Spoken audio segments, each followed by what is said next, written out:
Chair Marino, thank you very much for inviting us here. Councilmember Ward, Councilmember Campbell, Councilmember Sherman. Excuse me, your mic I don't think is on, so if you could please, it is on? Okay. If you could speak up a little bit so we Okay. could all hear. And hi, Elise. She's my neighbor. No balloons. Okay.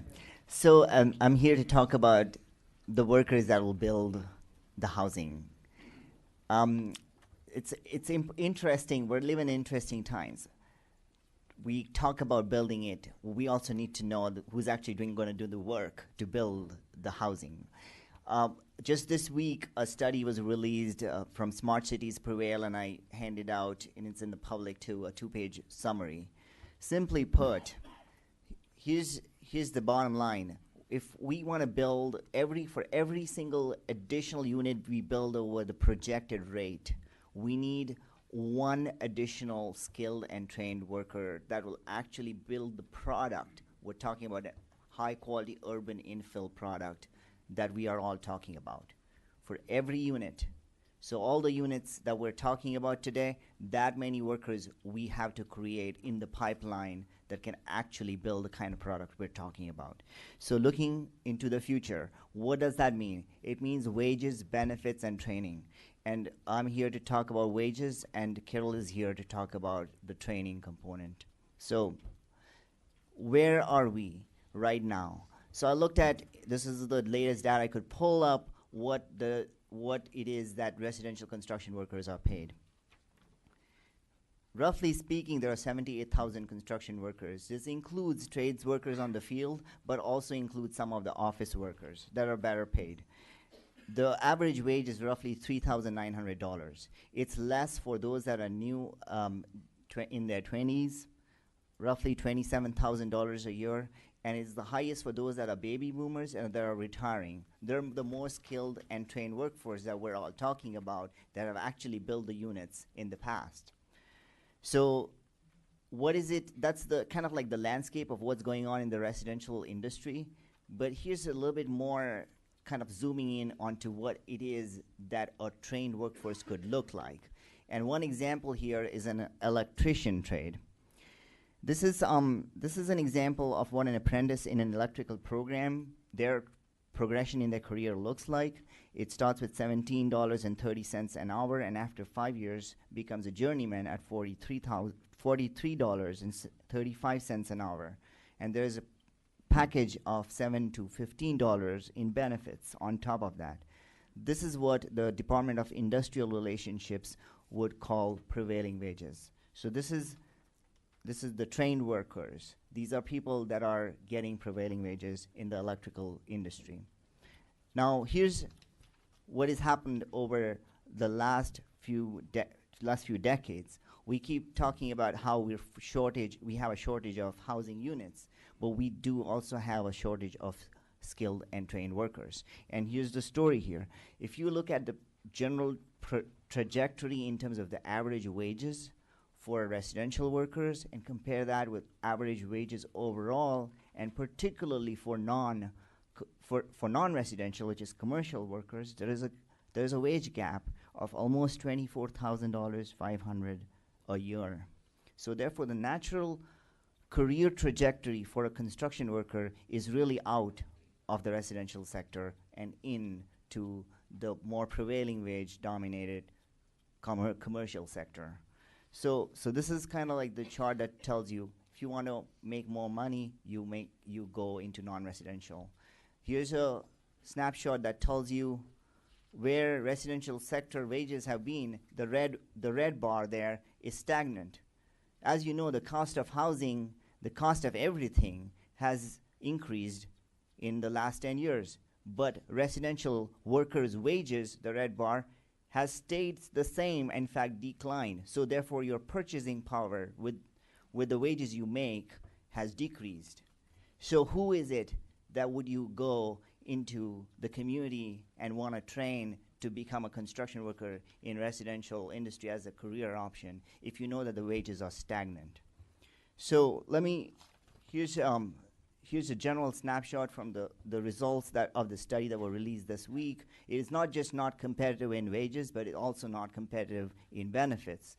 And particularly, we're talking about retirement, healthcare, and any kind of training program that you get with career advancement. So therefore, go to the next slide. And what I did was, the slide is a little bit difficult to read, but I'll give you a general picture, is I went through the average wages, weekly wages for residential workers in all 50 states in the country, because there's often a story that people are leaving California. Well, people are leaving California, as you can see, because California is the 10th in the country in terms of wages, but is in the top in terms of actual cost of housing. So therefore, you're making less money in California. In fact, you're going to make more money in Texas than you are in California in the residential sector. So with that, I will transition over to Carol. So, can you hear me? Is this on? Should I? Thank you. Sorry. My name is Carol Kim. I'm here with the San Diego Building Trades Council, and I represent 35,000 union workers in the county. We are here to talk about the apprenticeship component that is attached to the prevailing wage. Residential construction workers, as Dr. Baksamusa's data just demonstrated, are lower paid and often lower income in construction in the industry. And there are higher rates of workers of color in the field, and there are fewer opportunities for formal professional development and training. The prevailing wage is critical to providing that type of training and growing a real skilled and trained workforce that meets the needs of our construction market. Prevailing wage projects require that 1 out of every 5 hours worked are worked by an apprentice. And I just want to make note that not all apprenticeships are the same. The data that shows that joint labor management apprenticeship programs have greater positive outcomes over competing employer-only programs. So to take a look at this next slide, it just kind of gives you a snapshot of the types of apprenticeship programs that are currently available and registered in the state of California. 92% of apprenticeship programs in California are joint labor management programs as compared to 8%. So 92% of our construction apprentices, 49,443 out of the 53,666 that are currently enrolled in apprenticeship programs are enrolled in union apprenticeship programs. 95% of apprenticeship graduates are produced by union programs. So last year, in 2015, that was 4,729 out of the 5,010 that graduated. 68% of participants in union programs are people of color. So that's 33,532 out of the 49,443.